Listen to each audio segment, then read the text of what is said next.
Sometimes, a person feels guilty simply for being human. There are burdens that cannot be named.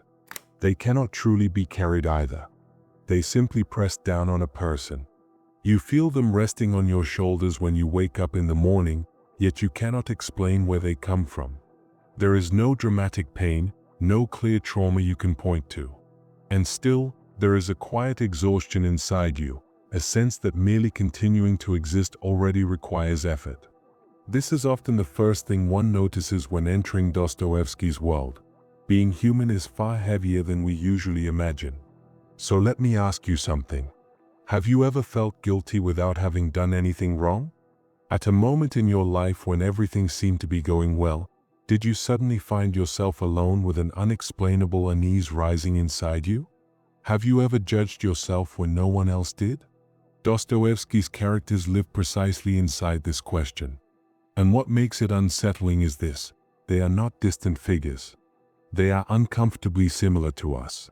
Most people search for the source of their pain outside themselves, in events, in other people, in fate. But Dostoevsky places the true origin of suffering within the human being, where consciousness lives, where thought exists, where self-awareness takes shape.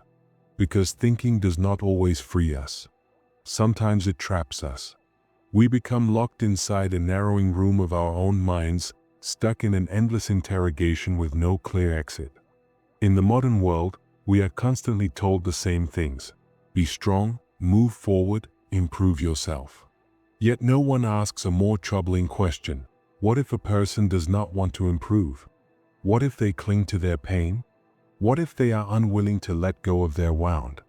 Dostoevsky's characters often do exactly this. They sabotage themselves. They knowingly make the wrong choices. Because pain, however destructive, is familiar.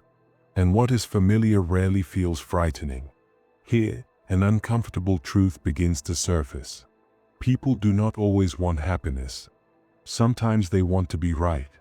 Sometimes they want to remain guilty.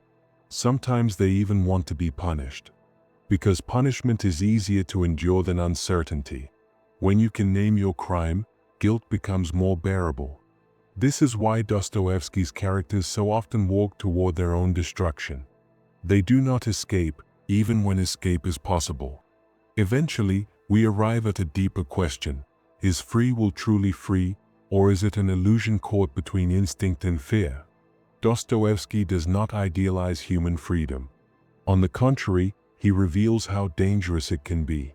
A free person is also free to do wrong. And sometimes, people hurt themselves simply to prove that they are free. Think about it. Everyone around you offers the same advice, the logical choice, the safe option, the correct path. And that is precisely why you feel the urge to do the opposite.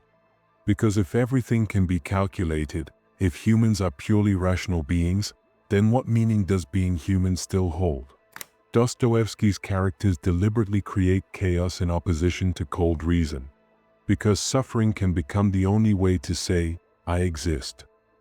At this point, discomfort begins to grow. Because you realize these characters are not strangers. You, too, have been alone with thoughts that worked against you. You, too, have defended decisions you knew were wrong, constructed arguments you did not fully believe, complicated your own life just to quiet an inner conflict. And perhaps the most disturbing part is this: you were aware of what you were doing. In Dostoevsky's world, humans are neither purely good nor purely evil. They are deeply contradictory. They can be merciful and cruel at the same time. They can long to love while also wanting to destroy. This inner duality cannot be resolved. And this, perhaps, is the greatest misconception of modern life: the belief that a human being is a problem to be fixed. Some conflicts cannot be solved. They can only be carried. This is why people grow tired. They try to suppress this unsolvable contradiction with modern life's obsession with clarity, methods, and solutions. Everything must have an answer, an explanation, an exit. But in Dostoevsky's world, a person is not a problem, they are a knot. Some knots cannot be untied, they only tighten or loosen over time. What you call mercy today may become fear tomorrow. What you call love today may turn into intolerance.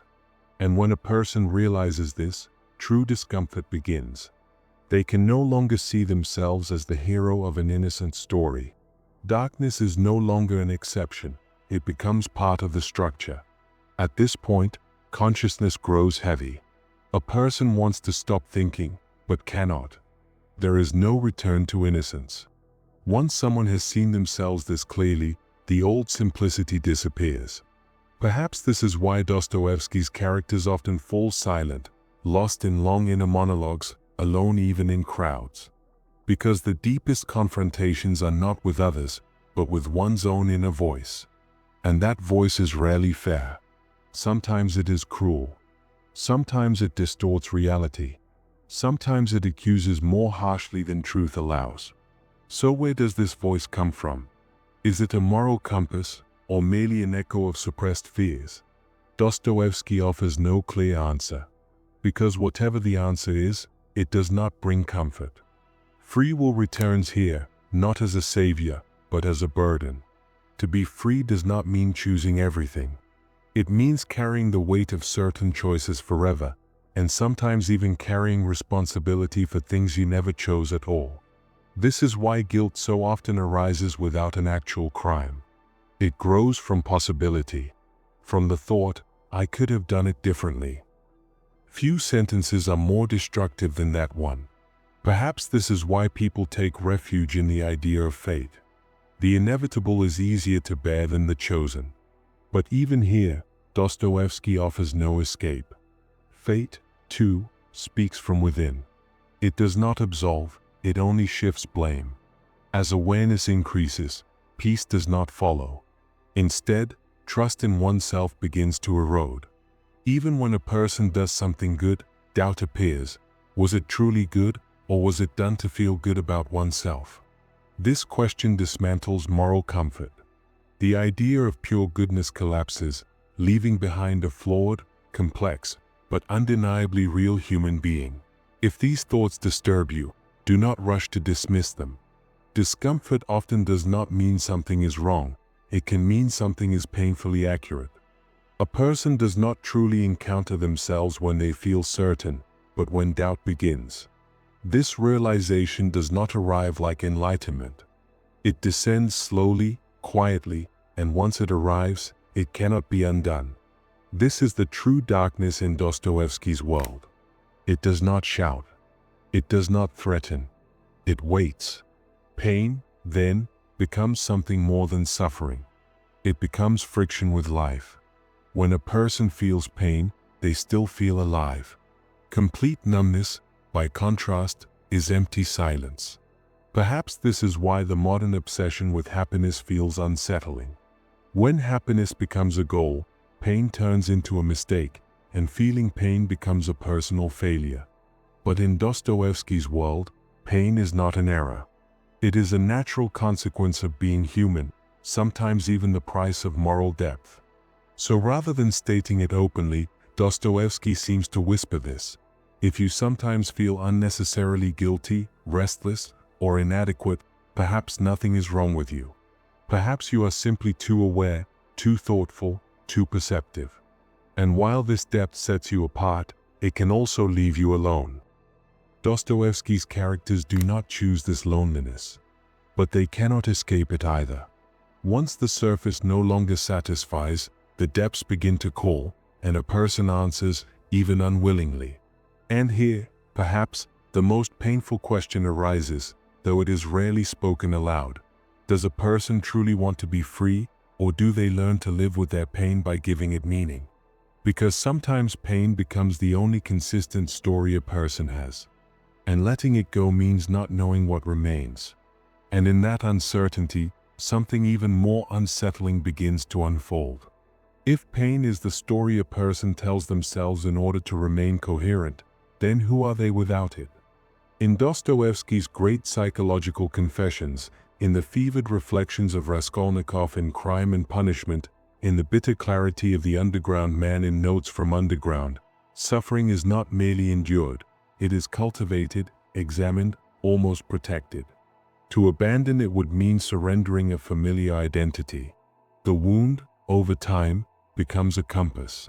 It explains reactions, justifies distance, sharpens perception. Without it, a person risks becoming undefined, exposed to the terrifying openness of possibility. And possibility is heavier than guilt, because it demands creation rather than repetition. To choose differently is to step into a space where no narrative has yet been written, where excuses cannot survive. Dostoevsky understood that many people would rather remain tragic than become uncertain. Tragedy at least offers structure. It gives shape to chaos. Freedom, by contrast, dissolves structure. It asks a person to act without guarantees, to forgive themselves without punishment, to live without the quiet drama of self-condemnation. This is why his characters hesitate at the threshold of redemption. Not because they cannot change, but because change threatens the very story through which they have understood themselves.